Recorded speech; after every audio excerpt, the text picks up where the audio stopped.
Hey everybody, it's me, Derek D.C. Phillips, bringing you all things frightful.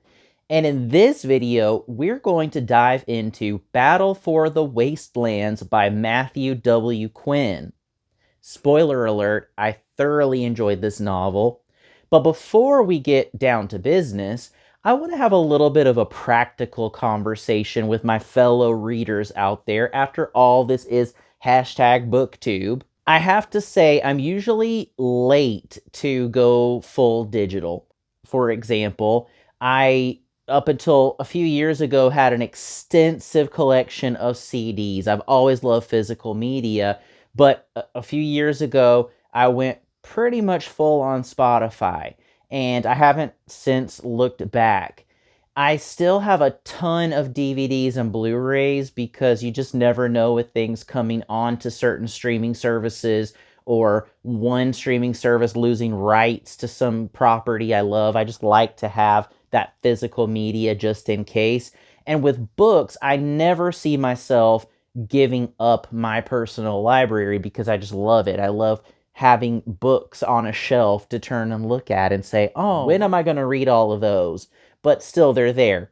Having said all of that, this was the first novel of this length that I read exclusively on my Kindle Fire. I've had this thing for years at this point. I have to say I've used it primarily for games. I'd love a good spelling game, Spell Tower, anybody? But now I've started branching out. I love the feel of a book. I love the smell of the pages of a used book that's been on a shelf in a used bookstore for a while, or that has ex-library binding and it's got that nice crunchy coating on the cover.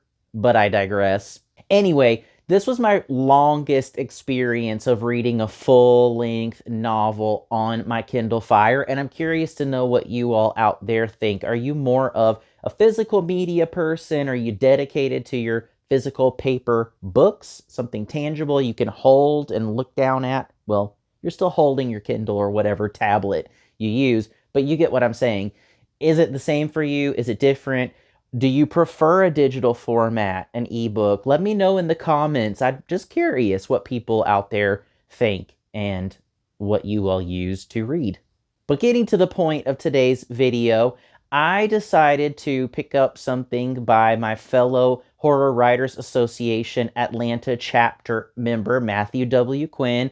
He has quite a few options out there for readers if you love strict horror, if you like a little bit of fantasy and sci-fi mixed in, if you want to go almost full Western, which is the territory that Battle for the Wastelands gets into, he's got something for everybody. I always want to say positive things, and so picking up something to read by someone I know in real life always makes me feel a little like, oh, what if I need to be brutally honest? Well, I'm gonna be brutally honest here, but it's all for the best, okay?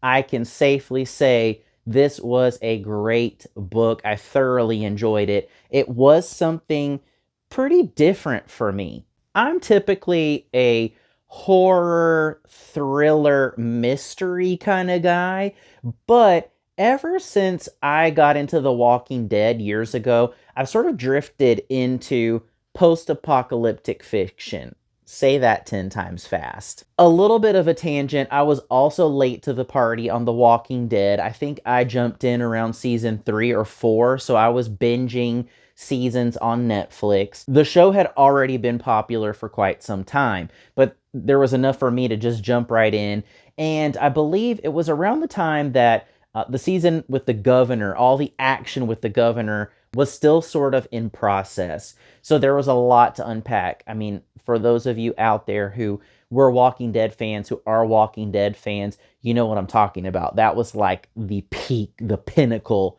of Walking Dead appointment viewing. I'm going to keep talking about The Walking Dead for just a second and you'll understand why.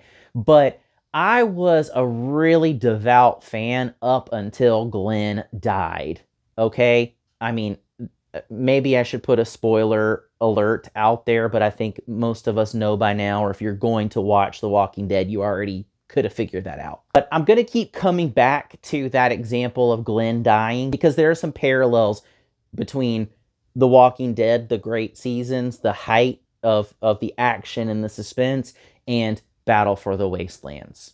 So I said all of that to say that I started getting into post-apocalyptic fiction, probably like a lot of you. I think actually maybe The Hunger Games was my introduction, but I realized that I'd really enjoy the what ifs there, when technology as we know it is stripped away, when people are just sort of laid bare. They don't have those crutches to depend on.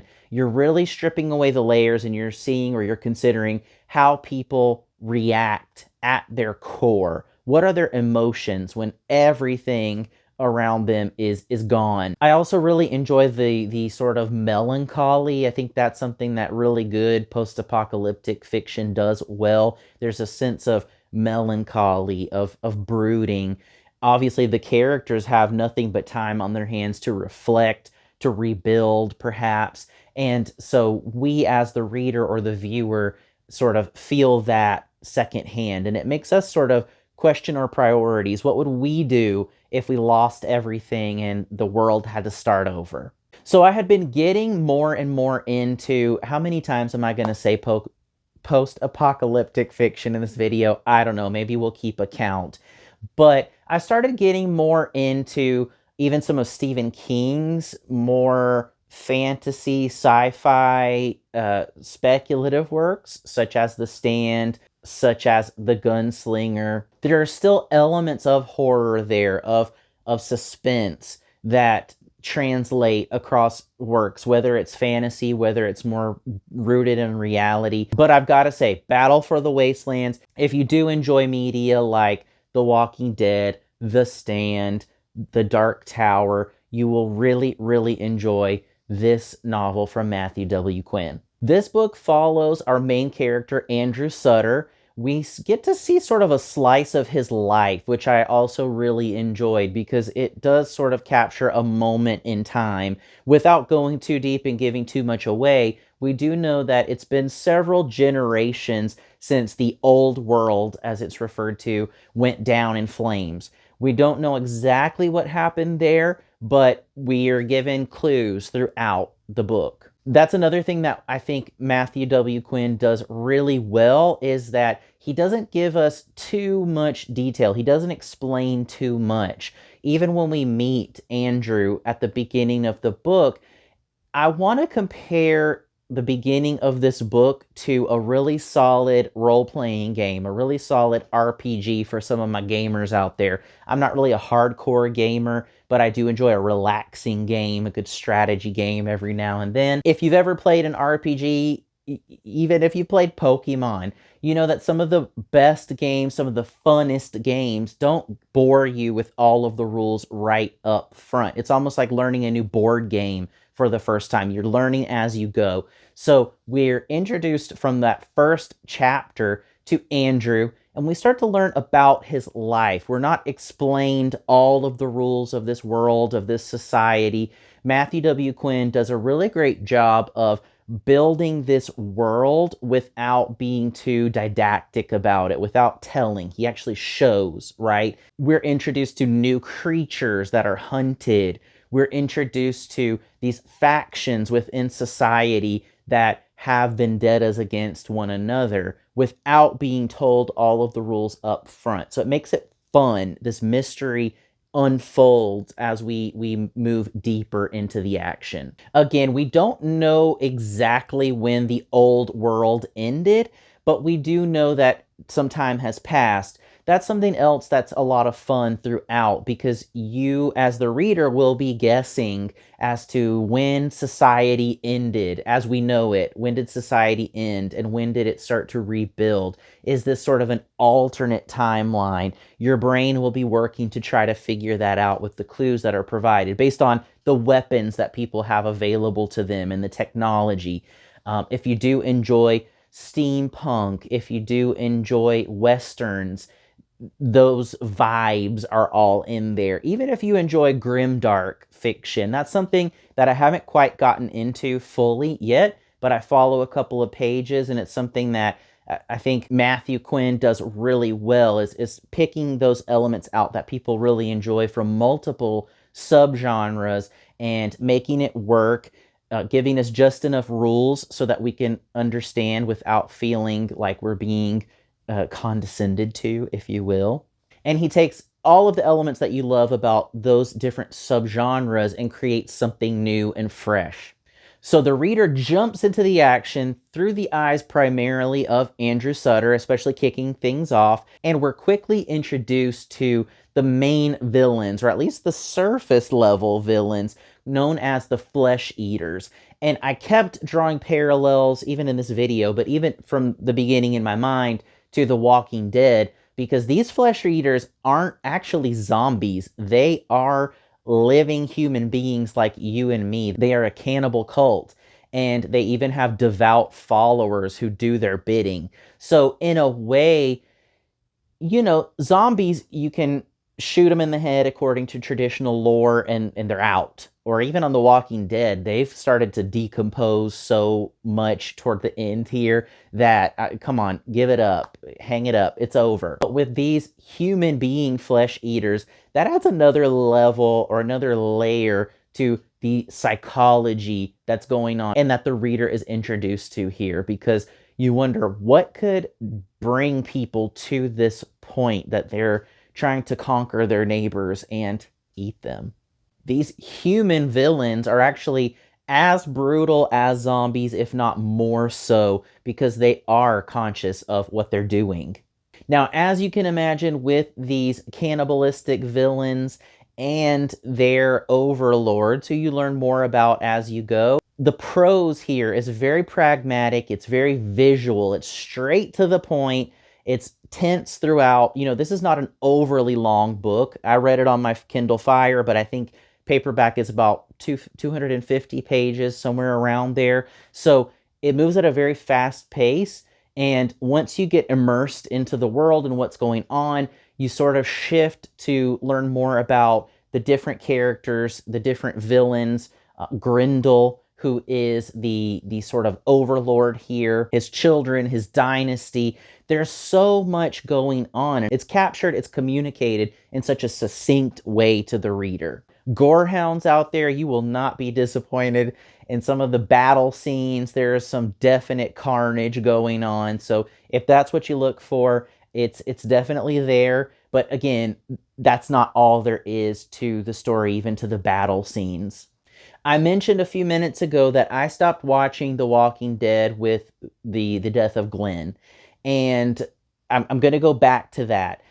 The reason that I was kind of lost around that time of The Walking Dead, it wasn't Glenn's death initially, per se.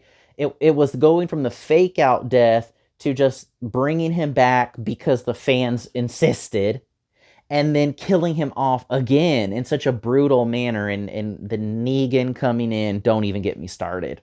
That's where The Walking Dead started to lose me, because they were really giving in to fan service, right? If you're going to kill somebody, kill them off. It's part of the story and we keep it moving. But to kill them off because you're capitulating to what the fans want or what you think the fans want, then bringing them back, then killing them again, like, how did Glenn fit under that dumpster? There was no way. Anyway, I know I keep talking about The Walking Dead, but even when you get into Battle for the Wastelands, your mind will naturally draw parallels if you have been exposed to The Walking Dead. They share some themes. And I think if you like one, you'll probably like the other. But the great thing about Battle for the Wastelands is that Matthew W. Quinn is not afraid to go there, as they say. So no one is safe. There are some twists and turns along the way of who lives, who makes it, who doesn't. And by the end, there are enough loose ends that I want more. And I believe that's totally the intention. Reading some of the background info online, this novel was released pre-pandemic with the plans of releasing a follow-up. So there are definitely some characters I want to know where they ended up, what they're doing now. There was a novella that was released. I'm really excited to dive into that, called Son of Grindel. I mentioned Grindel earlier as sort of the overlord who's behind all of the villainy Is that a word? I actually don't want to tell you too much about him because he is so fascinating. His family is so fascinating. But the novella follows his son, Falky, who is sort of seen automatically as Grendel's successor. And so I'm sure that in the follow-up to Battle for the Wastelands, we'll find out a lot more. I think that is actually another plus to this book, that there are so many subplots and side characters that this could go on for quite a while. I do believe that Matthew W. Quinn will, I hope he will, branch out and give us even more within this Battle for the Wastelands universe. I want to know all about the displaced people of Carrolltown. Are we rebuilding?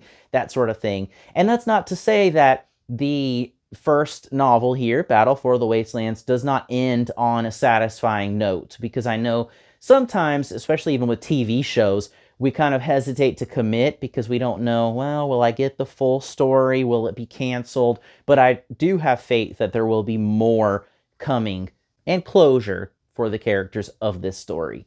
So, that's all I've got for now. Let me know in the comments, have you read any works by Matthew W. Quinn? Do you prefer physical media, or have you moved on to your Nook, your Fire, whatever else you read on? Let me know. Let's keep the conversation going. Thanks, everybody.